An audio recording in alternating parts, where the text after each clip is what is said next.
They know it's an age. What?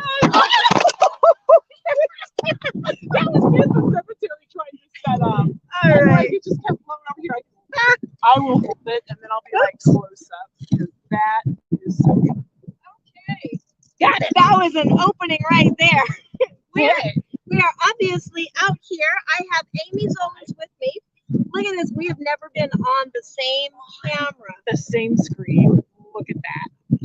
We are over here at Pottery because somebody got the great idea to do this 8 o'clock thing all the time and forgetting that Monday night I'm at Pottery at 8 o'clock. I think it's perfect because we call ourselves Potter Poets. Yeah. And this is our pottery poetry.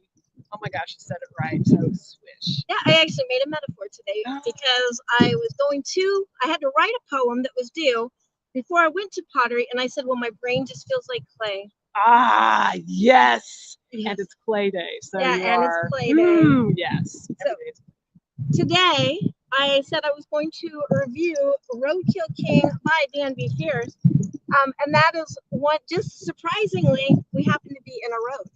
And which was the grand entrance because the wind decided to blow the camera down. It's been windy here. I know. So I'm going to talk a little bit about this, and then Amy and I are going to treat you to impromptu poetry. Pottery poetry. Pottery poetry. See, I didn't say it right that time. It's hard to say. I usually don't say it right. This book, it was an awesome little book, a great read. I was a little bit worried about reading it first because it talks about killing animals and, you know, me and animals. And so, but there is a wonderful, wonderful twist. I love the end of this. This is Roadkill King by Dan B. Fierce. I don't think I said that. I'll hold it up like this. It is such a satisfying end, though, and the killing of the animals is not very graphic. It's not, you know, you don't have to necessarily live through it. It can make you angry, which is good because what comes later is very satisfying. So, but yeah, well-written piece. As far as editing, I didn't see any mistakes or anything. It was well edited. It's well put together. It looks good. This is a newer author, Dan B. Fierce, but I think we're going to be seeing a lot more of him. He is awesome. Yay, Dan. Yeah, so I'm going to be putting a review up on Amazon, like an actual written review. But yeah, I will say don't let the animal death thing kind of make you afraid to read this. It's worth it at the end, and the death parts don't be really graphic, you know. So I did not cry when I read this.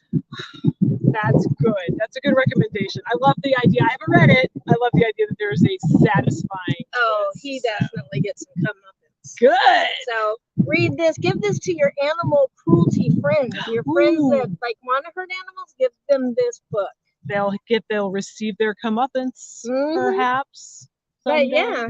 Good job, Dan B. Fierce. Look out for this author. He's going to be at StokerCon this weekend, so you can catch him there. And I think he's going to have a bunch of these copies. Oh, swell. Whoops. And I just dropped it. But anyway, it can take it because it's fierce. It's fierce. Awesome. And I think Amy and I have some poetry to read. We do. I have one that my son wrote me for Mother's Day, which I thought was so cool. And Amy has one that she just wrote too. So who do you want to go first? Because I'll hold the phone if you're reading and vice versa. Well, I've got the phone. Why don't you read? If you want to read your son's. I will read this. This is by Dakota Cato. Mother Stygian. Oh, Mother Stygian, can you hear me? Hark and hear my wondrous wail as I valiantly venture across the Stygian sea and laboriously lower my starlit sail.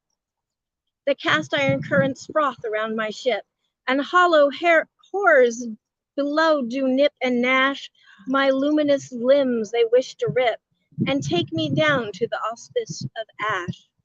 They hammer the hull, they crack the keel, but more not, Mother Stygian, for still I smile wide, for these mangled monsters are held to heel by my sanguine siblings who sail by my side.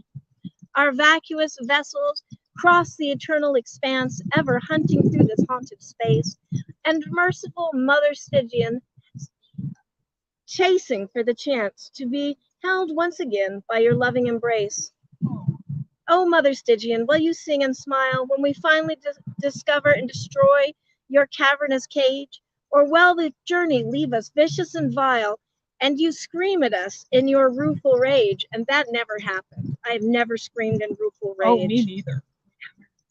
Dakota. Telling secrets. Yeah, exactly. It would be a secret. Yeah. We pass regretful rooms of the unformed before, as I sing softly this light-hearted lament.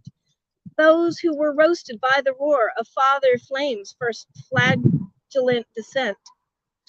We rest surely now on the nameless shore, where the crooked clock ticks and tolls, and the last dredges of the unformed before journey across the jagged glass soil. Mother Stygian, hear my prayer, my pious promise, and my pleadful plea. Remember us, Mother, and remember we care. We will find you in the Stygian sea. That is by Dakota Cato Oh my goodness, can I say? for Mother's Day. Oh my goodness, can I say, first of all, I love that like all of your children possibly write poetry. That is just delicious. And then it's like Dakota knows me. The sea, the monsters. I mean, I am so like, I read Moby Dick all the way through and couldn't get enough. And my sister, who's like the biggest nerd in the world, is like, I'm not reading that. There's a chapter on Baleen, and I'm like, more of the sea, more of the monsters. That was beautiful. Yeah. I thank you, and I'm not even the mother in the poem. All mothers can claim that poem, I think. Let's do it. Yeah, that was beautiful, Dakota. Yes, it was. I enjoyed it very much. Well, I went to 2 cemeteries today. I went to see my parents' grave today this morning and read a poem there. And then I went to Woodlawn over here because it's such a beautiful walk. And I wanted to walk there. And so then I just noticed some stones that I wrote about. So this is called In Cemeteries. That's just a working title because I wrote it this morning. We'll see what happens. So many say mother. So many say at rest, that I imagine them living, swarmed with devils, never at peace, but crying in corners, heaving, cowering with hands that tremble toward their heads, until at last. One says, wife of Reverend Blank, an unselfish life, and I cower with hands that tremble, having missed my shot at that epitaph. One says, poet. I'm gonna wait for the mail truck to go by. That's what we get. We were a block from the post office.